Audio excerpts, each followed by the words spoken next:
comes the borrowed time. First pole for him tonight. Supercharged Chevrolet on a 1942 Ford, 18-bore, 16-1 tires, biggest ones allowed. He's coming to charge it. Watch out. Got the front end just about right. Just about right on the balance of it. Hey, takes it down deep. That was a great one, Ken. Oh, superb pull tonight for borrowed time. Rick Garrett out of Riverside, California. Watch him roll just a little ways. The tires light up right there. He's wide open, and it comes charging. Little puff out of it. He's running good. Now, the front end's coming up, and that's good. He's right there on the end. He's really putting the power down, and it's an outstanding pull. Weight box all the way to the top. And I'll tell you what, an outstanding job for that 42 Ford with the blown Chevrolet. That's a good run, and it's going to be a tough one to beat.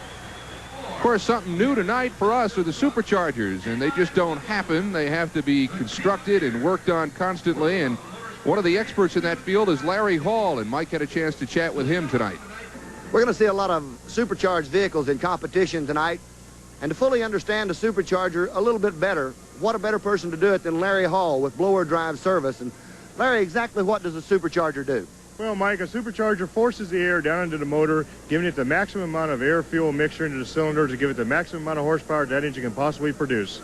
Now, with a supercharger, air coming in the top, does it go through a set of vanes, rotors? It goes through a roots-type blower system, which falls through rotors. It's forced down into the motor with air pressure and pressurizes the inside of the motor. How do you drive the blower? What makes it go around? Okay, a blower is driven off the crankshaft onto a 3-inch belt, which turns the blower, which takes approximately 25 horsepower to turn a blower. It's going to be real tough tonight. When you see the supercharged vehicles, you'll know the vehicles because they're a lot louder and they build a lot of horsepower. They're very exciting. There's a lot of vehicles here tonight with them on the vehicles, and they're going to be something to watch. And next up is Dennis Marson again, who did not have a whole lot of success in Deadly Instigator, now tries his luck with Black Attack. Again, from Turlock, California, Dennis Marson. Well, this is his original truck. Now, the first truck he ran that had problems when the motor fluttered and went down on him is a brand new truck.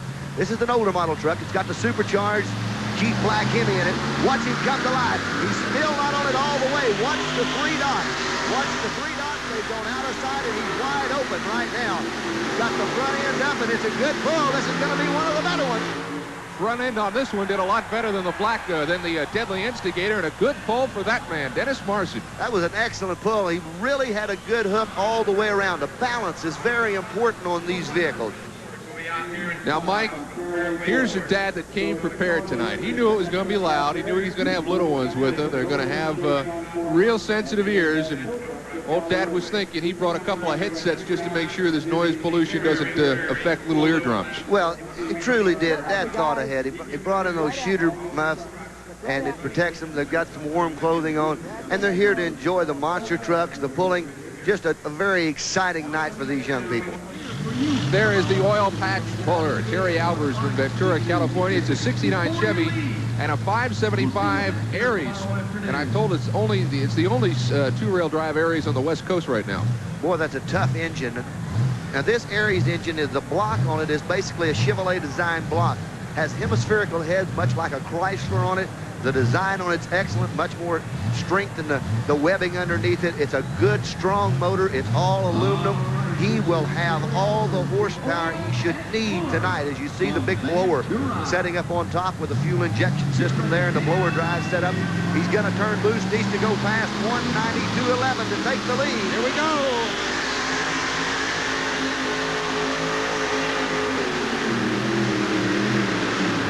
Oh, he was fighting that one at the end, wasn't he? That was just unbelievable. There's a man that has just put an exceptional drive on it. The truck actually drifted from a vantage point over the white line, but did not touch down. Came back around and settled on the track. Just a super job. Let's look at the oil patch puller too. I want to see this again because it was a heck of a start and a finish that was equal to it. Eases into the motor, but watch him. He's going towards the left-hand side of the track, pulling hard. He cuts the tires, but that's not doing him any good. They're not touching down. Just skims it right there at the edge. It's going to be real close. He may have gone to the lead. And he loves his truck. No doubt about that. He even loves it more right now. There's a good shot of the 18.4, 16.1 tires on the back of it. Now, these tires are built especially for this class by Dick Cepek. Yep. But they have cut the tires especially for this. Now, they come with lugs on them, much like a tractor tire. But hours and hours and hours of work was done in smoothing the tires and cutting this groove that you see on them there.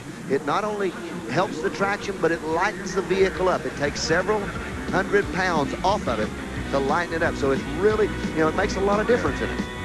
Well, there's Mr. and Mrs. Tom Cepek, the president of Dick Cepek Incorporated, and enjoying the competition tonight. Of course, they're the makers of the giant puller tires. You can't win without them. Stadium, where tonight we're taking a real good look at the Anaheim doubleheader Motorsports Extravaganza. Over to track number 1 now as we get ready to go with that 1942. Borrowed time. Here he goes. Rick Garrett. Rick's got the balance right. It's going to be a good pass for him. Oh, look at that. Had the front end up. He was drifting to the outside, and he backed out of the throttle just a little bit too quick, and when it landed, it sheared the right front tire off. Broken axle? It's actually the spindle. The spindle. It holds the tire on the wheel on the axle, and it sheared it off. Usually it shears them off right there where they bolt up to the axle itself. There's a pit lady. Well, they'll have something to work on when they get borrowed time back to the garage. Well, fortunately, it didn't happen on the first pull. It happens on the second pull, so he'll still have some footages tonight. We're getting ready to go with his second pull of the night.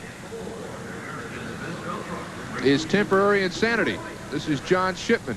Looks like John doesn't have any tires at all on the front of this one. I was going to say, those are the smallest tires I've ever seen. But this is a fiberglass funny car, and he's going to the smaller type tires that you're seeing a lot on the dragsters and the drag strip. Don't look like they're there, but they're really dialed in underneath. Motor making some noise. He's making some power. Headed hard to the left-hand side. He tries to keep it up. Beautiful job. Great pull. It's interesting. It seems like drivers that are working the left side of that second track are having a drifting problem to the outside. It may be a rut or something down there. Well, let's watch him. Yep. He stages intentionally on the right-hand side to try to keep that from happening. But the front end comes up. He's got it hard in a drift. And right there, he backs just a little bit. A beautiful job. He's going to be down close to the finish line. An outstanding job for Temporary Insanity. Black Attack back for its second pull here in the super modified classification. Black Attack with 192 and 11 inches in its first pull. That was down track number 2. This is track number 1. Black Attack, Dennis Marson in the saddle. Big blown Hemi out of the hood. He's into it. Front end's up and he's What a job! What a job for the Black Attack! Did you see that smoke coming out from the belly as it went up in the air? Beautiful job. The truck had the balance. Front end a little bit high in the air, but I'll tell you this much, he really had it cooking as he went out the gate. Outstanding job. Second pull of the night for Spuds, John Shipman from Turlock. This is truly a beautiful truck. 1988 GMC, and it's just beautiful truck. He's got good ground speed on it. Balance on this truck. Look at the balance. Very good. Front end's not coming up until right there at the end of the track. Beautiful pass. That's the first thing I noticed is the front end didn't rise early like it had in some other pulls. Just great job. Temporary Insanity. This is John Shipman's second pull of the night. 87, nice body, 87 body, 496 GMC motor in that car. Lowers the boom on it, the tire speeds up. This is the one that looks like it doesn't have front tires. He's got it going good. Got it going good. Ran out of traction. It's a good pull. He had the blower really turned up on it. It was an excellent run for him. We're going to take a look at a replay as well. Beautiful fiberglass Oldsmobile type body on this car, and watch him come to life. The tires are got good speed on them now. The front end picks up a little bit. He's got a good pass going, but he's going to run out of traction right there. The weight box up on top of him, and he runs out of traction and sets it on the ground.